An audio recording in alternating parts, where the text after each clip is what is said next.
دنیا میں رہنا ہے تو کچھ پہچان پیدا کر، دنیا میں رہنا ہے تو کچھ پہچان پیدا کر کہ لباس خضر میں یہاں ہزاروں راہزن پھر۔ ہمارے جو یہ امام نسائی ہے نا، نسائی شریف جن کے سیاستہ، تو مسلمان مجاہدین جب ان کے گاؤں پہنچے نا تو وہاں سارے مرد بھاگ گئے تھے، ایک مرد بھی نہیں رہا، عورتیں ہی عورتیں تھیں۔ جب مسلمان مجاہدین کو پتہ چلا کہ یہاں تو عورتیں ہی عورتیں ہیں تو انہوں نے یہ نہیں کہا یہ تو غیروں کی عورتیں ہیں، لوٹ مار کرو، قتل و غارت کرو، انہوں نے کہا کہ نہیں، عورتوں سے ہمیں لڑنے کی کوئی ضرورت نہیں ہے۔ وہ اس گاؤں کو چھوڑ کر واپس آ گئے، کہا کہ یہاں تو عورتیں ہی عورتیں ہیں اور تم کیا کر رہے ہو؟ یہ ہے مسلمانوں کا کردار۔ اور جب حاتم طائی کی بیٹی ننگے سر حضور کے سامنے آئی تو پھر رسول اللہ نے ان سے قید ہو کر آئی اور فرمایا کیا چاہتی ہو؟ کہا جی میں نے آپ یہاں نہیں رہنا، مجھے میرے بھائی عدی بن حاتم شام دوڑ گیا ہے، آپ مجھے سواری دیں اور راستے کا خرچہ دیں، زیادہ راہ دیں تو مجھے آپ آزاد کر دیں۔ حضور نے فرمایا یہ بھائی ان کو سواری بھی دے دو، ان کو کپڑے بھی دے دو، ان کو زیادہ راہ بھی دے دو اور ان کو بحفاظت شام روانہ کر دو۔ جب وہ شام پہنچی نا، عدی بن حاتم، حاتم طائی کے بیٹا، ان کا بھائی نے کہا تھا میں نے حضور کا کلمہ نہیں پڑھنا، جو مرضی ہو جائے۔ جب وہ بہن بھائی کے پاس پہنچی تو پہنچنے کے بعد اس نے پوچھا تو کہاں سے آ رہی ہے؟ انہوں نے کہا میں تو رسول اللہ کے دربار سے آ رہی ہوں۔ انہوں نے کہا پھر کیا ہوا؟ انہوں نے کہا میں تو قید ہو گئی تھی۔ انہوں نے کہا پھر تجھے قتل نہیں؟ انہوں نے کہا قتل کی بات کرتا ہے تو قتل کی بات ہے؟ انہوں نے کہا تو نے کیسا ان کو پایا؟ انہوں نے کہا بھائی جان ایتھے سمجھ آنے والی گل نہیں۔ انہوں نے کہا میں تے نہیں مننا۔ انہوں نے کہا جلا ہوا ایک بار جا تے صحیح، تو ویکھ تے صحیح، تو آیا نہ درتے کیوں بد نصیبہ، ہزاروں رضا وچ رنگیں دے محمد۔ بہن دے کہن ہوتے عدی بن حاتم کہنے میں تو تیز سواری رکھی ہوئی سی، میں تو نس آیا، میں حضور دا کلمہ نہیں پڑھنا۔ بہن کہنے لگی ایک باری جا تے صحیح، اے دسن والی گل کوئی نہیں، ایک باری تو جا کے چہرہ انور ویکھ تے صحیح، خلق عظیم ویکھ تے صحیح، انہاں دی اخلاق تے عادات ویکھ تے صحیح جلیا۔ وہ کہندے میں اتھوں نسدا آیا، نسدیاں پھر میں جدو آیا تو میں نے پتہ چلیا حضور مسجد نبوی شریف تشریف فرماون۔ کہندے میں جدو جا کے حاضر ہویا تو حضور اٹھ کھڑے ہوئے میرے واسطے۔ انہاں مولویاں پیراں خود اخلاق کی وجہ پیش کیتے، میں تو انہوں یہ سچی گل کر رہا ارے نہ، چونکہ خود نہیں اس راستے تے چلنا سی تے چونکہ ایسے تھے تو پھر چونکہ ایسے تھا تو پھر کیوں جی۔ اور جڑی عورت رو رہی سی اپنے عزیز دی قبر ہوتے، حضور قریب تو گزرے تو فرمایا اسبری، انہوں نہیں سی پتا رسول اللہ فرما رہے ہیں، انہیں سر رکھے ہوا، غم چیز ہی ایسی ہوندی، اسی واسطے حضور نے فرمایا میرا امتی پناہ منگے، غم بندے نو تباہ کر کے رکھ دیندا۔ انہیں کہا مینو کہنے والے اسبری، جے تینوں یہ مصیبت پہنچی ہوندی تو مینو نہ کہندا ہے گا۔ میرے آقا نے یہ سنی گل تو حضور چل پے، اس عورت نو کوئی گل نہیں فرمائی۔ اس سے یہ بھی پتہ چلتا ہے کہ جب آدمی اگلا اس حالت میں ہو تو اس کو تبلیغ نہیں کرنی چاہیے، بس جو بات کر دی وہ کر دی، بات ختم ہو گئی۔ زبردستی کسی نو ڈھا کے منانا ہے، لبیک دا نعرہ جنوں سمجھ نہیں آیا ہن تسی انہوں ڈھا کے کی منانا ہے؟ اور میں نے یہ دسو تسی جیڑا اے نہیں کہندا حضور میں بھی لبیک کا اتنا ہی مانا ہے، حضور میں بھی حاضر، میرے بچے بھی حاضر، میرا مال بھی حاضر، میری عزت بھی حاضر اور میرے ماں باپ بھی آپ کے لیے حاضر، اس سے زیادہ لبیک کا کوئی معنی نہیں ہے۔ اور تاجدار ختم نبوت کے نعرے کا اس سے زیادہ کوئی معنی نہیں کہ ساری دنیا تہ و بالا ہو جائے لیکن حضور کی ختم نبوت پر پیرا ہر صورت میں ہوگا، بس اس سے زیادہ تاجدار ختم نبوت کا، ہاں جی اس سے زیادہ لوگ ان کو سیاسی نعرہ بنائے پھرتے ہیں، پیڑا اور تے پھکیاں اور، امت اس نعرے پر کھڑی ہو گئی اور وہ نیچے اختلافات تھے، امت ان کو بلا گئی، نے کہا بس بھائی لبیک۔ مسجد نبی شریف میں عرب بھی کہتے ہیں لبیک یا رسول، ہم عربی ہیں لیکن یہ نعرہ تو ہاں جی مصری بھی کہتے ہیں لبیک یا رسول۔ پورا عالم اسلام نہیں پوری دنیا کہہ رہی ہے اس وقت لبیک یا رسول اللہ، ہاں لبیک یا رسول اللہ۔ تو اس سے بڑا اللہ کا کیا کرم ہو سکتا ہے کہ امت اختلافات کو بھلا کر حضور کی غلامی کے لیے جمع ہو گئی۔ اور اقبال کہتا تھا، میں کہتا تھا اقبال کی یہ خواب کب پورا ہوگا کہ اقبال کہتا تھا زان کے ملت را حیات از عشق اوست اور برگ و ساز کائنات از عشق اوست۔ اقبال کہتا تھا کہ ملت کی حیات، ملت کی ترقی، ملت کا عروج اور پوری دنیا پر اسلام کے غلبے کی ایک ہی وجہ ہے کہ امت حضور سے پیار کرے، حضور سے عشق کرے۔ تو میں کہتا یہ کیسے ہوگا، لیکن رب ہے جو چاہے کرے۔ بات اتنی ہے کہ او عورت نے حضور نال گل کی تھی کہ مجھے بہت مصیبت پہنچی ہے، اس کو تو پتہ نہیں تھا یہ رسول اللہ ہے، اور غم کتنی عجیب چیز ہے کہ وہ حضور کی آواز کو بھی نہ پہچان سکا۔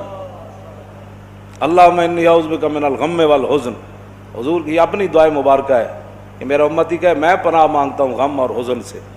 ہاں جی، یہ بڑی ڈاڈی شے ہے۔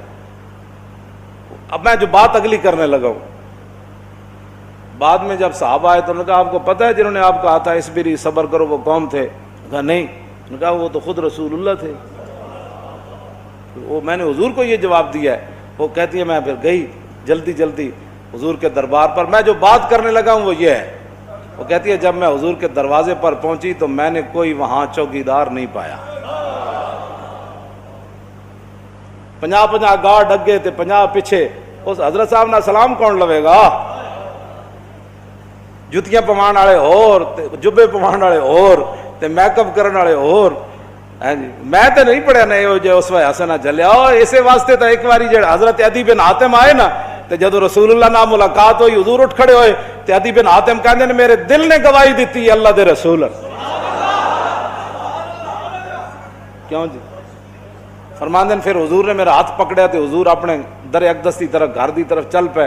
کہندے راستے چ ایک بڈھی مائی مل گئی، عورتوں ویسی گلاں نہیں مکدیاں تے مائی بھی ہوے تے پھر بڈھی بھی ہوے۔ کہندے انہوں نے اتنی لمبی گفتگو حضور نال کیتی تے حضور دے چہرے انور تے بھی ناگواری دے آثار ظاہر نہیں ہوئے کہ میرے نال مہمان ہے تو بس بھی کر ہون۔ کہندے نے میں کھڑ کھڑ کے تھک گیا، لیکن رسول اللہ نے ایک باری بھی اس مائی نو نہیں فرمایا کہ مائی بس کر اور کام کو تھوڑے۔ کہندے انہوں نے اپنی پوری گفتگو مکمل کی تھی تو پھر حضور چلے نہ جدوں، کہندے دوسری باری میرے دل نے گواہی دیتی حضور اللہ دے رسول۔ تو کہندے جدو رسول اللہ گھر تشریف لے آئے تو حضور دا ایک مبارک تلائی سی جہدے تے حضور آرام فرماندے سن۔ کہندے او دے وچ کھجور دی چھال بھری ہوئی سی، کھجور دے پتے بھرے ہوئے سن، اس تے او بدن مبارک سوندے سن جنہاں دے بارے حضرت انس کہندے میں 10 سال خدمت کیتی، حضور نہ سلام لیا، ہزارہ باری لیا، حضور دے مبارک ہتھاں نوں بوسہ دتا، چومیا۔ ما مسست خزن ولا حریرن ولا شیئن قط الین من کف رسول اللہ، نہ میں کوئی ریشم نو ہاتھ لایا نہ کائنات دا کوئی اور نرم کپڑا ہو جائے میرے ہاتھ چ آیا کہ حضور دے مبارک ہاتھ تو نرم ہاتھ ہوئے۔ کیوں جی؟ حضور اس تلائی تے سوندے سن جہدے وچ روئی نہیں سی، کھجور دی چھال بھری ہوئی سی، نہ انہاں کدی چھال ہوتے سونے، نہ انہاں کدی بدر جانے، نہ انہاں کدی جناب تلوار پکڑ کے خندق وچ پہرے دینے۔ انہیں تو کہنا یہ لبیک والے کیا کر رہے ہیں؟ اسلام تو امن کا درس دیتا ہے۔ میں کہا دسو نا خندق وچ کتنے بندے آئے؟ کیوں جی؟ خندق وچ کتنے بندے آئے؟ یہ دسو نا قوم لوگوں نو اذا جاءتکم جنود فارسلنا علیہم ریحا وجنودا لم تروا وکان اللہ بما تعملون بصیرا اذ جاءوکم من فوقکم ومن اسفل منکم وزاغت الابصار وبلغت القلوب الحناجر وتظنون باللہ الظنونا هنالک ابتلی المؤمنون وزلزلوا زلزالا شدیدا واذ یقول المنافقون والذین فی قلوبهم ما وعدنا اللہ ورسولہ ہاں فی قلوب مرض ما وعدنا اللہ ورسولہ الا غرورا۔ یہ تو منافق کا کام ہوتا ہے جب مشکل وقت او جی دیکھا گریک ٹاؤن ہو گیا، اور میں کہا پھر کی ہویا؟ یہ تو منافق کا کام ہوتا ہے کہ جب مشکل حالات آئے تو کہ دیکھو جی جن کا دیکھو جی اللہ رسول دے ساڑے نہ ہاتھ، میں ہاتھ کرن دا معنی کر رہا ہوں، لفظی معنی تو نہیں نہ بنتا۔ اللہ رسول نے تو ان کا لفظی معنی کیا بنتا ہے کہ انہوں نے کیا اللہ رسول کی طرف نسبت کر دی کہ ہمیں تو دھوکے سے دو چار کر دیا گیا۔ ہاں جی ہمارے ساتھ یہ دیکھو کیا بن گیا کہ جناب ہمیں تو وہ کہتے تھے ہمیں تو پیشاب کرنے کا جو خوف ہے کہ پیشاب کرنے جائیں گے بندہ مار دے گا، تو کیسر و کسرا کب فتح ہوں گے؟ یہاں مدینے میں تو پیشاب کرنے کی سہولت نہیں رہی، 25,000 کا لشکر۔ منافق کا کام ہی یہ ہوتا ہے کہ وہ جب صحابہ ادھر جو ہے وہ کیا کارنامے سر انجام، اور منافق ان کا بھی رب نے قرآن میں بیان فرمایا کہ منافق کہنے لگے کہ ما وعدنا اللہ ورسولہ وَإِذْ قَالَتْ طَائِفَةٌ مِّنْهُمْ يَا أَهْلَ يَثْرِبَ لَا مُقَامَ لَكُمْ فَارْجِعُوا وَيَسْتَأْذِنُ فَرِيقٌ مِّنْهُمُ النَّبِيَّ يَقُولُونَ إِنَّ بُيُوتَنَا عَوْرَةٌ وَمَا هِيَ بِعَوْرَةٍ إِن يُرِيدُونَ إِلَّا فِرَارًا۔ کیوں جی یہ منظر بیان نہیں کیوں نہ؟ چلو چلیے چلیے چلیے توبہ کر رہے تھے حال ہی کوئی نہیں، 25,000 کا لشکر آ گیا، آج تے بچی کسی دی نہیں ہونی۔ کہنے لگے حضور گھر لگے پیچھے گھر میں بندہ کوئی نہیں کی بڑھے گا. اللہ نے فرمایا میرے حبیب گھر تے کاشانہ اقدس جدو آپ گھروں چل کے آ گئے تے آپ دا پیچھے گھر کوئی نہیں. صدیق اکبر دا گھر کوئی نہیں, فاروق اعظم دا گھر کوئی نہیں, عثمان غنی دا گھر کوئی نہیں, حیدر کرار دا گھر کوئی نہیں, انہاں دے گھر وکھرے آ گئے. میرے حبیب گھر لگے ہون دا مسئلہ نہیں, یریدون الا فرارا, اے تے چھا میدان چھڑ کے نسن لگے. سانو جی ہمارا لبیک سے تعلق نہیں ہے, مشکل ٹائم جو آ گیا, ہاں جی مشکل ٹائم, ہمارا لبیک سے تعلق نہیں, یہی تو بات ہے. لیکن قرآن, اقبال کہتا اگر درس قرآن ہم نے بلایا ہوتا, یہ زمانہ نہ زمانے نے دکھایا ہوتا. یہ منافقت کے کام ہوتے ہیں مشکل کے وقت. انہیں دسے ہی نہیں کہ رسول اللہ غزوہ خندق دے موقع تے خود تلوار پکڑ کے کیویں کھڑے ہو. جب 50,000 دا لشکر خندق دے کنارے آ گیا, عمر بن عبد الود گھوڑا چناب چھال مرائی تے ادھر آ گیا, تے 50,000 دا لشکر اتنے آ گیا تے سارے چاندے سن کے گھوڑے سمیت ادھر آ جان. اس وقت میرے آقا و مولا پھر خود تلوار پکڑ کے کھڑے ہو گئے, اور حضور کو اللہ نے دبدبا کتنا دیا, کانہ و فرد فی جلالتہ فی عسکر حین تلقاہ وفی حشمی لہو ہمم لا منتہا لکبائرہا وہمتہ الصغری جل من الدہر. یہ دوسرا حضرت حسان کا شعر ہے, پہلا امام بوصیری کا شعر ہے. فرمایا اللہ نے ہمارے آقا و مولا کو ہیبت اور جلال اتنا عطا فرمایا کہ حضور تنہا بھی کھڑے ہوتے تو محسوس ہوتا کہ حضور کی پشت پر لاکھوں کا لشکر کھڑا ہے. ہاں جی ہاں جی توجہ, حضور خود تلوار پکڑے. کیوں جی علیکم بسنتی ہے نہیں, یہ نہیں سنت کہ جب دین پر مشکل وقت آ جائے تو رسول اللہ خود تلوار پکڑ کر کھڑے ہو گئے.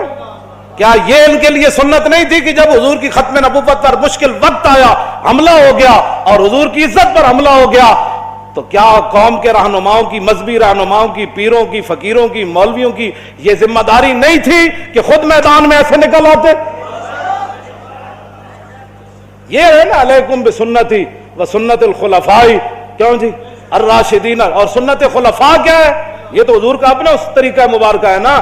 سنت خلفاء کیا ہے کہ جب جنگ یمامہ میں مسلمہ آیا تو افضل الخلق بعد الرسل, آپ نے فرمایا بدری ہوئے یا غیر بدری ہوئے, بڑھا ہوئے یا جوان ہوئے, اکھاڑا صحابی ہوئے یا نابینا ہوئے, ہاتھ سلامت ہون یا کٹے ہوئے ہون, سارے یمامہ پہنچو.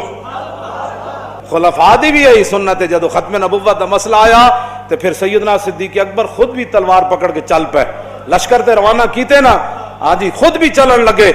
حضرت مولا کائنات علی مرتضیٰ نے روکیا, فرمایا ابو بکر جو آپ کو کچھ نقصان ہو گیا تو ہمارا کیا بنے گا؟